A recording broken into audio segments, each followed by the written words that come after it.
Can you imagine a world where technology not only changes lives, but literally reshapes the way our brains work?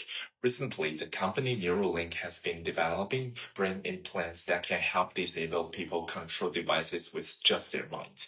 This innovation is a beacon of hope for many people suffering from severe disabilities, as it offers independence and better life quality. However, as Neuralink advances, another question comes to mind. What will happen when such technology becomes capable of controlling us? Currently, Neuralink works by sending inputs from a person's brain to a computer, but what's to stop Neuralink from developing a device that can send inputs from a computer to a person's brain? The idea that a computer could one day influence or even control a person's thoughts is not just science fiction, it's a real concern for our future. Neuralink's brain implants lead to a larger question. How do we balance technological process with the need to protect humans' rights? We need to be aware that emerging technologies, despite sometimes offering enormous benefits, often pose significant risks. For instance, facial recognition software can help law enforcement solve crimes. However, such technologies also brings risks, especially since it invades our privacy. Similarly, artificial intelligence can simplify hiring process. Yet studies have shown that AI can also show biases against women and minorities during the screening process. These examples might remind us that new technologies, even when promising, are often not neutral. Rather, technology reflects the value and biases of its creators and can sometimes harm the people it's intended to help. The benefits Neuralink could bring for the disabled are undeniable. Nevertheless, the darker side of innovations shouldn't be neglected. As technology grows more sophisticated, the potential for misuse will increase as well.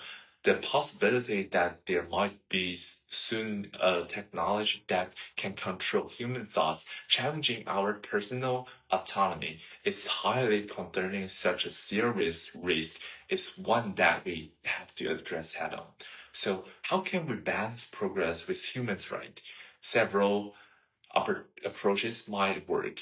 First, we must introduce and enforce laws that regulate technological development, which means governments should establish specific departments to regulate technology companies and oversee high-tech innovations, just as we regulate pharmaceutical companies and financial institutions. Information technologies like Neuralink should be governed by strict guidelines that prevent abuse and ensure fairness.